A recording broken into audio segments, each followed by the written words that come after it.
প্রিয় শিক্ষার্থীবৃন্দ, cloud school pro এর পক্ষ থেকে তোমাদেরকে জানাই স্বাগতম। আমাদের আজকের ভিডিওর টপিক হলো write a note on the use of metaphysical concept in Herbert's poem.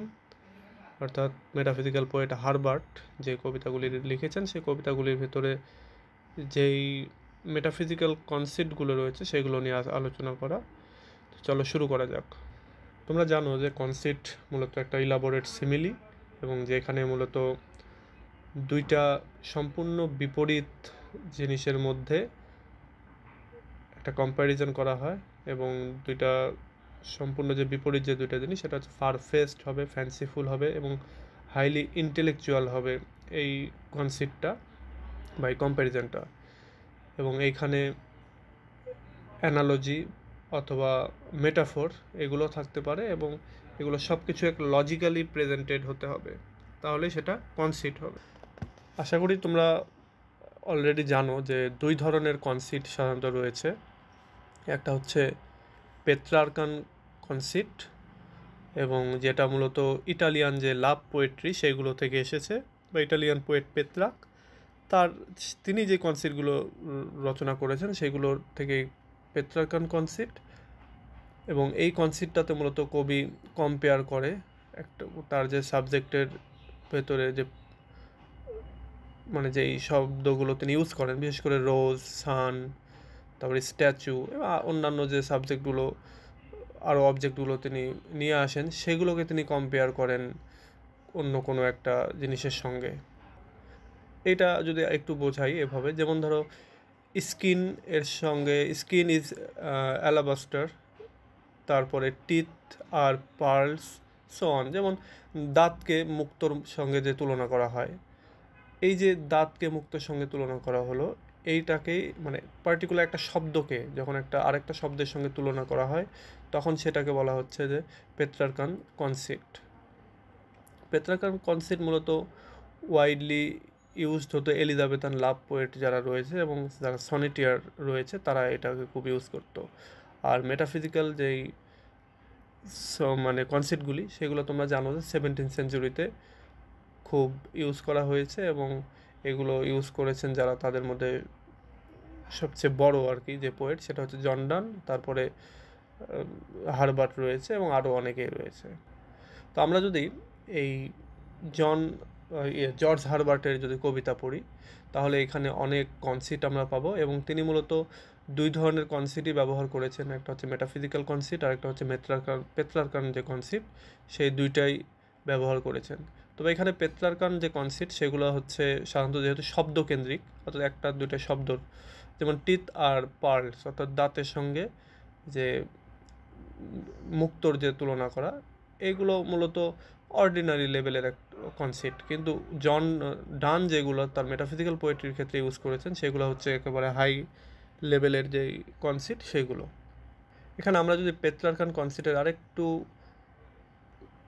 ডেফিনেশনের দিকে তাকাই তাহলে যেটা হবে যে পেত্রার্কান কনসেপ্ট হচ্ছে ওইগুলি যেগুলো শুধুমাত্র আইডিয়াগুলিকে রিইনফোর্স করা হয় আরও বেশি ক্লিয়ার করার জন্য, অথবা কোনো একটা শব্দকে এমফ্যাসাইজ করার জন্য আরও একটা শব্দকে ব্যবহার করা হয়। কিন্তু মেটাফিজিক্যাল কনসেপ্টের সঙ্গে এই কনসেপ্টের যে পার্থক্য সেটা হচ্ছে মেটাফিজিক্যাল কনসেপ্টগুলো আরও অনেক স্টার্টেল হয়, এবং তার যে ইঞ্জিনিউরিটি যেটা রয়েছে অথবা এই কনসেপ্টের যে নোভেলটি বা মহত্ব যেটা রয়েছে সেটা অনেক হাই লেভেলের, এবং এটার যে পারপাস বা উদ্দেশ্য এটা এই পেত্রার্কান যে কনসেপ্ট রয়েছে সেটার চেয়েও অনেক উঁচু লেভেলের। এই হারবার্টের পোয়েম পড়ি তাহলে এখানে আমরা পেত্রার্কান এবং মেটাফিজিক্যাল দুই ধরনের কনসেপ্ট দেখতে পাবো। তবে শুরুতে আমরা চলো এটাতে যে পেত্রার্কান যে অর্ডিনারি লেভেলের যে কনসেপ্ট রয়েছে সেটা আমরা দেখি। তার যে একটা কবিতা রয়েছে অ্যাগনি কবিতাতে তোমরা হারবার্ট ডিসক্রাইব করেছে যে love as a sweet and divine liquor, অর্থাৎ লাভের সঙ্গে মিষ্টি এবং ডিভাইন লিকার, স্বর্গীয় যে মদ বা লিকার রয়েছে সেটার সঙ্গে তিনি তুলনা করেছেন। এবং যদিও এই ডিভাইন লিকার বা ওয়াইনকে তিনি আরেকভাবে তুলনা করছেন যে গড এটাকে ফিল করছে হচ্ছে ব্লাডের সঙ্গে। এবং এখানে যে লাভের সঙ্গে যে সুইটের যে তুলনা করা হচ্ছে এবং ডিভাইন লিকারের সঙ্গে যে ব্লাড বা ওয়াইনের যে তুলনা করা হচ্ছে, এগুলো মূলত কনসিট এবং এগুলো পেট্রার্কান কনসিট। এবং এগুলো যে কনসিটের কারণ হচ্ছে যে এই দুইটা শব্দ বা দুইটা জিনিস সম্পূর্ণ আলাদা এবং এগুলোর ভিতরে একটা আনইউজুয়াল একটা রিলেশন রয়েছে। যদিও এই কবিতাটিতে মূলত কবি মানুষের যে অ্যাপ্রিসিয়েশন, মানে কবির যে অ্যাপ্রিসিয়েশন, বিশেষ করে ভালোবাসার যে ফিলিং, সেই ফিলিংয়ের প্রতি এবং মানুষের প্রতি যে ভালোবাসা বা গডের প্রতি যে ভালোবাসা, সেই ভালোবাসাকে তিনি মূলত এই লিকারের সঙ্গে তুলনা করছেন। তো এটা যদিও তিনি এত ভালোভাবে উল্লেখ করছেন, কিন্তু তার ভেতরে এগুলোর ভেতরে ইঞ্জিনিউরিটি যে বিষয়টা রয়েছে বা ইঞ্জিনিয়ার যে বিষয়টা সেগুলো নাই এবং এগুলো অর্ডিনারি লেভেলের। এবার আমরা দেখব স্টার উইংসের ভেতরে কি রয়েছে। এখানে কবি মূলত ইচ্ছা প্রকাশ করছেন টু রাইজ আপওয়ার্ড লাইক লার্কস, অর্থাৎ লার্কসের মতো তিনি উপরের দিকে উঠে যেতে চাচ্ছেন, হারমোনিয়াসলি তিনি উঠে যেতে চাচ্ছেন। এমনকি sings on star Sundays of Christ victory over death, অর্থাৎ ক্রাইস্ট যে তার মৃত্যুকে তিনি জয় করেছেন, সেই জয়ের জন্য স্টার সানডেতে তিনি গান গাইতে চাচ্ছেন। এটা কবি মূলত তিনি ইচ্ছা প্রকাশ করছেন। এবং তারপরে তিনি আবার কী করছেন, এই অ্যাট দ্য এন্ডে তিনি উইশ করছেন যে ক্রাইস্টের উচিত কবির যে ড্যামেজ হয়ে যাওয়া যে ফেদারগুলি রয়েছে, পাখনাগুলি রয়েছে, সেইটাকে আবার ঠিক করে দেওয়া, যাতে করে পোয়েট উপরের দিকে উড়ে যেতে পারে আরও বেশি স্পিড নিয়ে এবং আরও বেশি মোমেন্টাম ধরে রাখতে পারেন তিনি। বলা হচ্ছে যে এই যে নোশানগুলি রয়েছে, এই নোশানগুলি সবগুলি হচ্ছে কনসিট। যদি প্রথমটার দিকে চিন্তা করি তাহলে পোয়েট এখানে কম্পেয়ার করছেন তাকে লার্ক ফ্লাইং আপওয়ার্ডস, অর্থাৎ স্কাইলার্ক বা এই জাতীয় যে পাখিগুলো রয়েছে, ছোট পাখি, সেই ছোট পাখির সাথে, এবং তিনি চাচ্ছেন যে ওপরের দিকে তিনি উড়ে যাবেন এবং তিনি গান গাইতে থাকবেন পাখিদের মতো খুবই হারমোনিয়াসলি। অন্যদিকে আবার তিনি সেকেন্ডটাতে তিনি যে কথাটা বলছেন যে তার যে ডিরাইভিং স্ট্রেংথ যেটা, সেটা তার যে contemplation of Christ is compare to the grafting two new feather in the damaged wing, অর্থাৎ কবি এখানে যেটা বলছেন যে তার যে উইংটা নষ্ট হয়ে গেছে, আর এখানে উইং বা ড্যামেজড উইং বলতে তার যে ভগ্ন হৃদয় সেটার কথা বলছেন। এবং তিনি বলছেন যে ক্রাইস্টের কাছে বলছেন যে তার এই উইংটা যেন আবার ঠিকঠাক করে দেওয়া হয়। তার মানে এখানে মূলত তিনি তার যে কবিত্ব বা তার যে মন বা তার যে হৃদয়, সেটাকে তিনি আবার মানে ঠিক করে নিতে চাচ্ছেন ক্রাইস্টের কাছ থেকে। এবার আমরা যদি এই দুইটার দিকে তাকাই, অর্থাৎ স্টার উইংসের যে একটাতে তিনি তার নিজেকে স্কাইলার্ক বা লার্ক পাখির সঙ্গে তুলনা করছেন, অন্যদিকে তিনি ড্যামেজড উইংসের সঙ্গে তার যে মন বা তার যে চেতনা সেটাকে তিনি তুলনা করছেন। এবং তিনি বলছেন যে মানে তার এই যে কম্প্যারিজনটা, এটা প্রথমটা মূলত একটা অর্ডিনারি বা পেট্রার্কান যে কম্প্যারিজন সেটা হচ্ছে, আর সেকেন্ড যেটা সেটা মূলত যদিও এখানে কিছুটা টাচ রয়েছে ইন্টেলেকচুয়ালিটির যে টাচ সেটা, তারপরেও এটাও আসলে ওই লেভেলের পৌঁছাতে পারেনি যেভাবে মেটাফিজিক্যাল লেভেলে আর কি পৌঁছানোর ক্ষেত্রে। তো এটা হচ্ছে এই যে দুইটা আলোচনা করলাম এই অ্যাগনি কবিতা থেকে এবং স্টার উইংস কবিতা থেকে, এগুলো সবই হচ্ছে পেট্রার্কান যে কনসিট সেটা বা অর্ডিনারি লেভেলের কনসিট। পেট্রার্কান কনসিটে হারবার্টের ভেতরে কী কী রয়েছে, অ্যাগনি কবিতার ভেতরে, মানে আমি আরেকটু ফ্ল্যাশব্যাক করি, তাহলে অ্যাগনি কবিতার ভেতরে তিনি লাভকে সুইটের সঙ্গে তুলনা করছেন, ডিভাইন লিকারের সঙ্গে তুলনা করছেন এইটা। আর সেকেন্ডটাতে স্টার উইংসে তিনি কীভাবে বলছেন, তিনি তার নিজেকে লার্ক পাখির মতো সাথে তুলনা করে তিনি লার্ক পাখির মতো ওপরের দিকে উড়ে যেতে চাচ্ছেন, তার মতো গান গাইতে চাচ্ছেন। এবং তিনি বলছেন যে ক্রাইস্ট যেন তার যে উইংটা রয়েছে, উইং ড্যামেজ উইং, সেটা যেন ঠিক করে দেয়। মানে এখানে তার যে চিন্তা চেতনা, তার যে মন হৃদয়, সেগুলোকে যাতে ঠিক করে দেওয়া হয় সেটার কথা বলা হচ্ছে। তো এইটা মূলত পেট্রার্কান কনসিট, কেননা এখানে এগুলো অর্ডিনারি লেভেলের কনসিট এবং এগুলো সেভাবে ইউজ করা রয়েছে।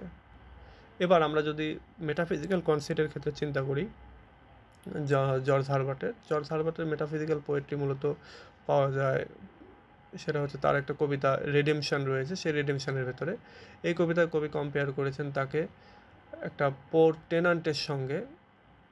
একটা রিচ ল্যান্ডলর্ড রয়েছে, অর্থাৎ অনেক বড় একটা ধনী একটা রাষ্ট্র বা একটা জায়গা, সেই জায়গার একটা দরিদ্র মানুষের সঙ্গে তিনি তার নিজেকে তুলনা করছেন, প্রজার সঙ্গে তুলনা করছেন, এবং তারপরে তিনি তার এই কম্প্যারিজনটাকে পুরো সনেট জুড়েই বা পুরো কবিতাটি জুড়েই তিনি এটাকে ধরে রাখার চেষ্টা করেছেন।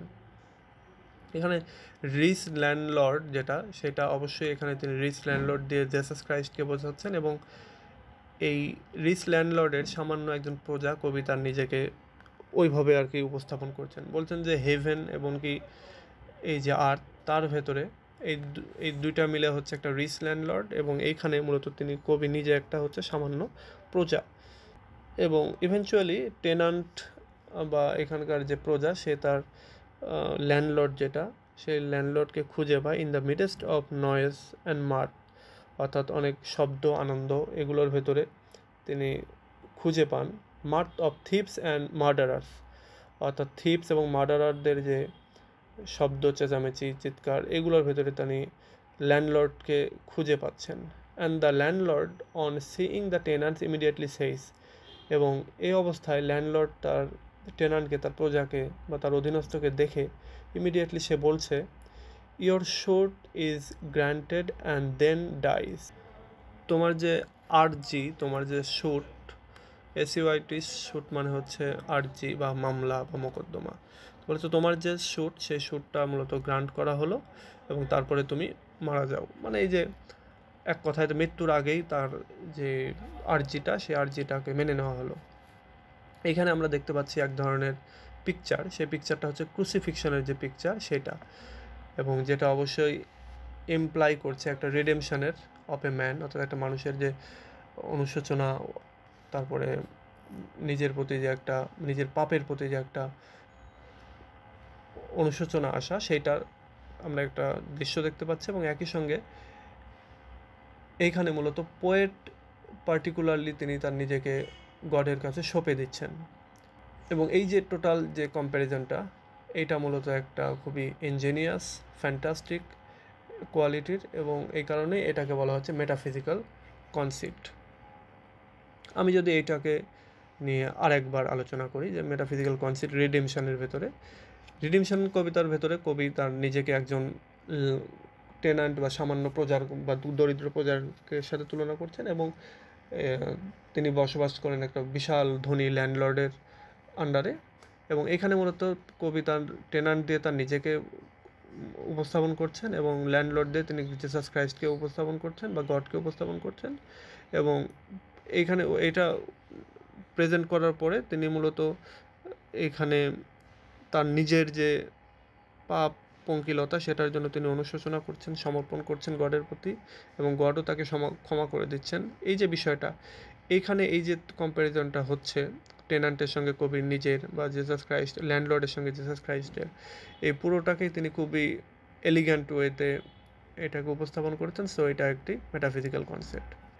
এরপরে আমরা যদি দ্য কলার কবিতাটি দেখি, তাহলে এখানেও আমরা এক ধরনের ক্লিয়ার পিকচার দেখতে পাবো, যেখানে কনসেপ্টের ইউজ করা হয়েছে। এখানে কবি ইম্যাজিন করছেন তার নিজেকে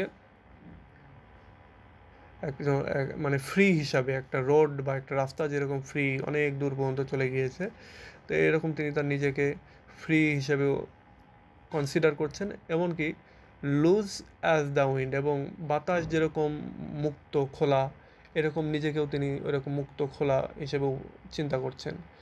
এমনকি একটা বিশাল স্টোর হাউস যত বড়, তিনি তার নিজেকেও এরকম স্টোর হাউস হিসেবে, বিশাল হিসাবে এখানে কনসিডার করছেন। এবং এখানে তিনি যে কনসেপ্টগুলো উপস্থাপন করছেন, এগুলো দিয়ে খুব ক্লিয়ারলি এক ধরনের পিকচার আমাদের, বা এক ধরনের সেটিং আমাদের চোখের সামনে যেন ভেসে উঠছে এবং ভিভিফাই যেন হচ্ছে।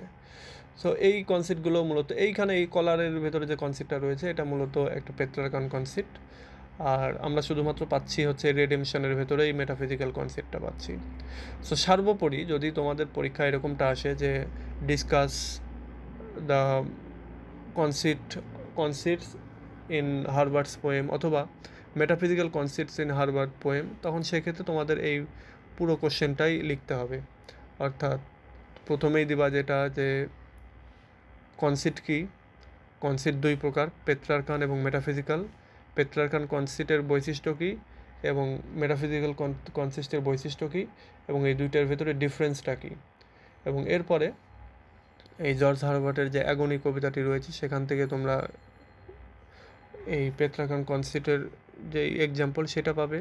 একই সঙ্গে তোমরা পাবে হচ্ছে স্টার উইংসের ভেতরে পেট্রাকান কনসিটের যেই বিষয়টা সেগুলো তোমরা পাবে। এরপর রেডেমশনের ভিতরে যদি তোমরা আসো তাহলে রেডেমশনের ভিতরে তোমরা পাবে হচ্ছে মেটাফিজিক্যাল যে কনসেপ্ট সেটা, এবং দ্য কলার, সেই কলারের ভেতরে তোমরা আবার যে কবিতা পাবে, যে কনসেপ্টটা পাবে সেটা একই সঙ্গে পেট্রার্কান, আবার কিছুটা মেটাফিজিক্যাল টাচও রয়েছে। তো আশা করি তোমরা বুঝতে পেরেছো এবং এইভাবে এখন থেকে তোমরা লিখতে পারবে। এবং এইটার আমি একবার তো ক্লিয়ার করলামই, আরও একবার করি। সেটা হচ্ছে শুরুতে মেটাফিজিক্যাল কনসেপ্টটা কী বা কনসেপ্ট কী। কনসেপ্ট দুই প্রকার, পেট্রার্কান এবং মেটাফিজিক্যাল। পেট্রার্কান কি, কনসেপ্ট মেটাফিজিক্যাল কনসেপ্ট কী, এবং এই দুটার ভিতরে বৈশিষ্ট্যগুলো কী কী, এবং এই দুটার ভিতরে ডিফারেন্সটা কী, এবং কবির কোন কোন কবিতাগুলির ভিতরে এগুলো রয়েছে সেগুলো নিয়ে আলোচনা করবে। তাহলে এটা হয়ে যাবে। তো আশা করি তোমরা বুঝতে পেরেছো এবং এই ভিডিওটা তোমাদের একটু হলেও উপকারে আসবে। আমি স্ক্রিনশট দেখাতে পারছি না, কারণ এইটার আসলে স্ক্রিনশট নিতে গেলে আমাকে নোট গাইড থেকে বিস্তারিত নোট তৈরি করতে হবে। সো এটা এখন এই মুহূর্তে সম্ভব না। নোট আমি আগামী বছর থেকে দেওয়া শুরু করব। আগামী বছর থেকে first year, second year, third year 1 by 1 note দিতে থাকবো। তো ঠিক আছে, আজকে পর্যন্তই। পরবর্তীতে আবার নেক্সট ক্লাসে কথা হবে। টিল দেন, আল্লাহ হাফেজ।